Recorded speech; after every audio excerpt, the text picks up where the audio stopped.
Hi guys, Jen Magani with Convicted Hearts. If you have a convicted heart, you are in the right place.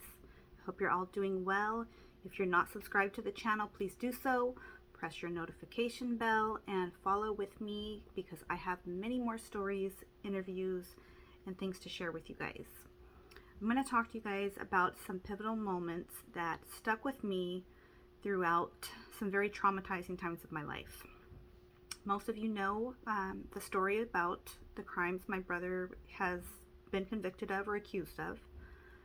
So if you don't, going back to 2005, my brother was charged with shooting our stepfather.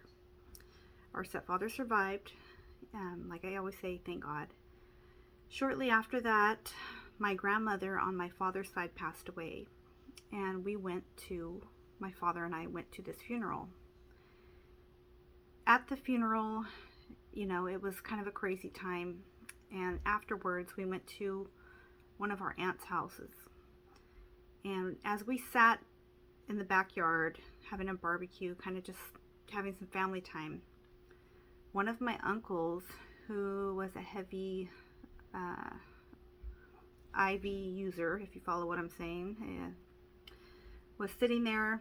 If you don't have anyone in the family that has done that, you get it like rocking back and forth, kind of nodding in and out. And he said something to me. And he had kind of a twisted sense of humor, as does most of my dad's side, including myself at times. I think it's a coping mechanism, but whatever. So he said to me, "Hey, tell your brother next time he decides to try and kill somebody to use his bare hands. That way he doesn't get the gun charge, the accessory charge." And I remember thinking, damn, that's, pretty cold. But it's something that stuck with me because 10 years later, my brother was being charged with my father's murder.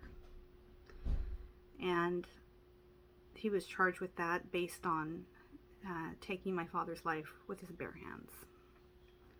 So that is something that kind of haunted me in the back of my mind, and something that I'm sure if my uncle would have known his own brother would have been the victim, he never would have wished that or said that. Not that he wished it, and he wasn't in his right state of mind when he said it anyways.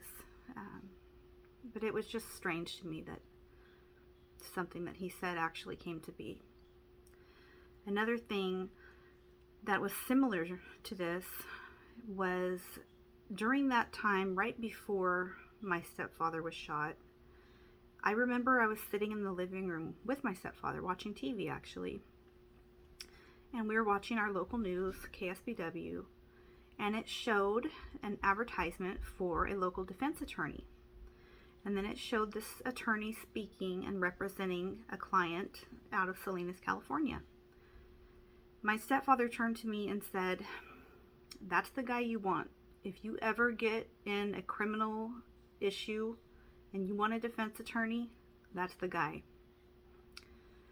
This memory was triggered the other day when I did my interview / collaboration with Mike from the Salinas Report, because he dropped a name. If you guys didn't watch that interview, check it out.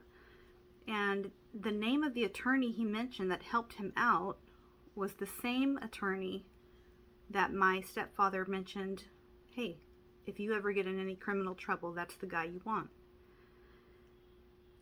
Well, after my stepfather was shot and he was in the hospital, I was sort of at a loss. Obviously, my mom was there with him because that's her husband, and she was in a very torn place. Her son, on one end, was being charged with this crime she had no idea of, and her husband's fighting for his life. So it was sort of, I felt, up to me to figure out, what are we going to do as a family? Being that was my only brother, I had to take some sort of action. So I remembered that time sitting with my stepfather in the living room and that commercial coming on, and my stepfather recommending this particular attorney. So I called him and set up a meeting. I called our dad, our biological father, and we went to this meeting, sat down, and Mr. Worthington laid out his prices and what he figured this would cost by the end of things. At first, my father, I think in shock, was like, no way, that's way too much. That's crazy. That's as much as a small house somewhere, which is also something that Mike brought up, a down payment on a house or small house. He wasn't kidding. So when I realized my dad was really questioning this, and I didn't know my dad's financial situation. I've never got involved in his financial issues in the past.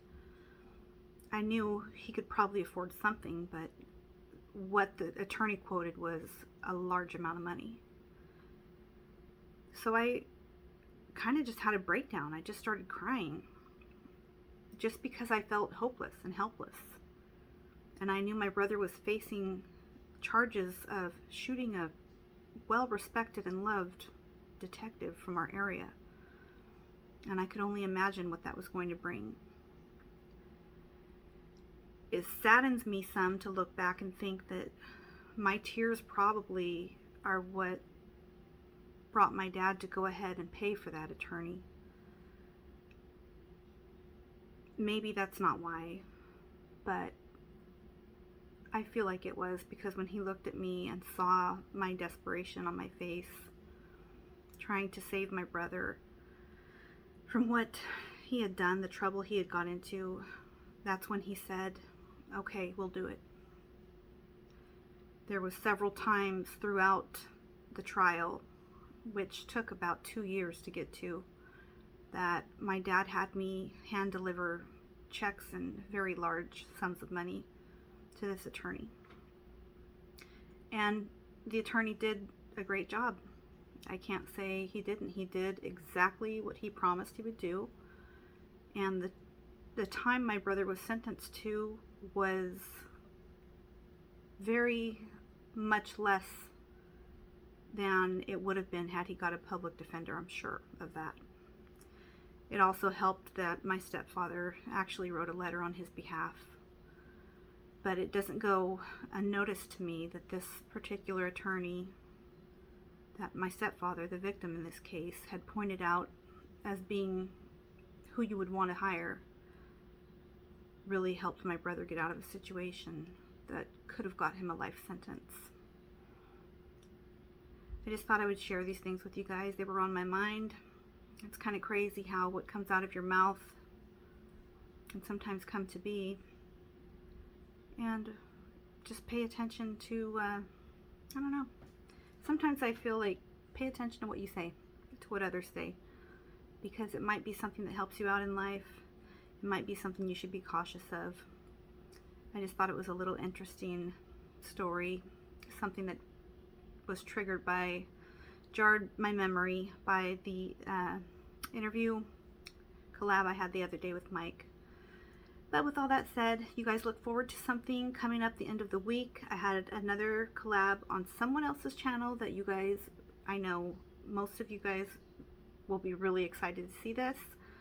And he is an awesome person. Very, very excited that we collabed. And I will let you guys know a little sooner, well, a little about the middle of the week when that's going to drop, as soon as he lets me know.